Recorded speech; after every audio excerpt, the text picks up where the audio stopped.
नमस्कार दोस्तों, स्वागत है आप सभी का यूपीएससी सीएससी ऑप्शनल का फिजिक्स ऑप्शनल का 21 लेक्चर में। और 21st लेक्चर में मैं आपको बताऊंगा कि जो 20th लेक्चर में जो हमने फार्मूले यूज़ किए थे ए आर और ए थीटा के, जो हमने फार्मूले निकाले थे रेडियल कंपोनेंट ऑफ एक्सेलरेशन और ट्रांसवर्स कंपोनेंट ऑफ एक्सेलरेशन के, उसी के आधार पे हम प्रूव करेंगे कि angular momentum of particle is constant under A central force field. ये जो चीज़ है हम प्रूव करने वाले हैं इन दो फार्मूलेस की मदद से जो 20th लेक्चर में हमने डिराइव किए थे। ठीक है, सो ये फार्मूले डिराइव कर दिए थे मैंने 20th लेक्चर में, लेकिन 20th लेक्चर थोड़ा आपको लगेगा कि एब्रप्टली बंद हुआ। वो एब्रप्टली बंद हुआ इसलिए लग रहा है क्योंकि आखिरी के जो 5 या 10 सेकेंड थे वो कट गए somehow. So don't worry about that. So radial component of acceleration is given by r double dot minus r theta dot square, and a theta is given as 1 upon r d by dt r square theta dot, which is called as transverse component of acceleration. ठीक है ना। Now to prove that angular momentum j, ठीक है ना, angular momentum j of a particle is constant under a central force field। तो central force field में angular momentum particle का constant रहता है, ये हमें प्रूव करना है।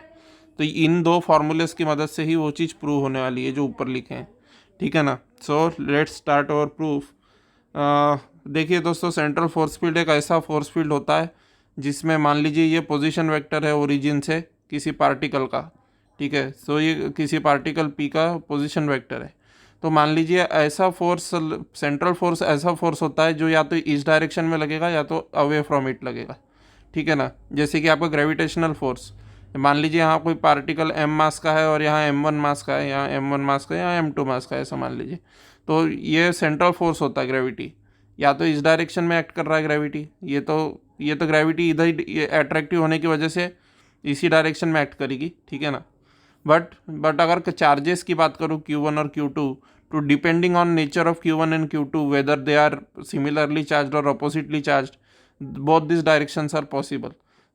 So ऐसा फोर्स जिसमें केवल रेडियल डायरेक्शन में ही, मतलब जो पोजीशन वेक्टर होता है उसी के डायरेक्शन में फोर्स लगता है, या तो टूवर्ड्स इट या तो अवे फ्रॉम इट, ऐसे फोर्स को सेंट्रल फोर्स फील्ड बोलते हैं। ठीक है ना। So obviously in such a force field, इसके बारे में डिटेल में हम आगे और बात करने वाले हैं, लेकिन अभी इतना ही ध्यान में रखिए कि ऐसा होता है। तो ऐसा अगर हमारा सिस्टम है, तो जो ट्रांसवर्स कंपोनेंट होगा, यानी कि थीटा हैट के डायरेक्शन वाला जो कंपोनेंट होगा, थीटा के डायरेक्शन वाला, that component will be always zero obviously for such a force field, central force field के लिए। So for central force field we know that A theta is equal to zero. ठीक है, A theta is equal to zero. How did we get this? From definition of central force field. ठीक है ना, from definition of central force field. ठीक है ना। So central force की definition से A theta is equal to zero. Now we all know that A theta किसके equal होता है? 1 upon r d upon d t r square theta dot के बराबर होता है। ठीक है ना, इज इक्वल टू जीरो से इक्वेट किया। So d upon d t का वैल्यू किसके इक्वल आ जाएगा? आर स्क्वायर थीटा डॉट के इक्वल आ जाएगा। ठीक है ना, जीरो हो जाएगा। आर स्क्वायर थीटा डॉट का डी बाई डी टी किसके इक्वल आ जाएगा? जीरो के इक्वल आ जाएगा। ठीक है ना। सो आर स्क्वायर थीटा डॉट किसके इक्वल आ रहा है? इसके यहाँ से कांस्टेंट के बराबर आ रहा है। So now r square theta dot is a constant. So हमें तो प्रूव करना था लेकिन कि जे इज अ कांस्टेंट, जे यानी कि angular momentum is a constant, ये प्रूव करना था हमें। तो बोथ द साइड इसको मैं यार ये तो पता ही होगा, जब भी किसी चीज़ का डिफ्रेंसिएशन कांस्टेंट होता है तो वो चीज़ किसी चीज़ का डिफ्रेंसिएशन जीरो होता है तो वो चीज़ कांस्टेंट होती है। So multiplying both side by r we will get this much, मतलब ये भी कांस्टेंट आएगा।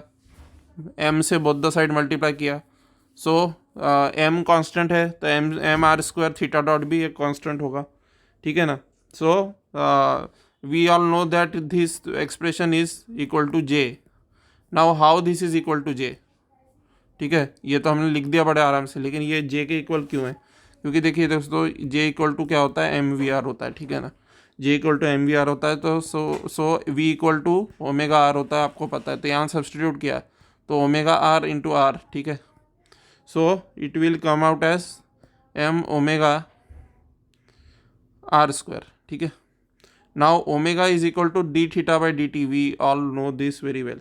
ठीक है, so this came out to be like this, and from here theta dot r square. So this and this are matching. So that's how we got J equal to constant. So angular momentum of particle is constant under a central force field, hence proved. ठीक है ना, तो हमारा prove हो गया कि central force field में angular momentum particle का कांस्टेंट होता है. So thank you very much for watching. Like subscribe share कर दीजिएगा. और 20 सेकेंड क्लास भी मैं तुरंत ही लाने वाला हूँ. Thank you very much.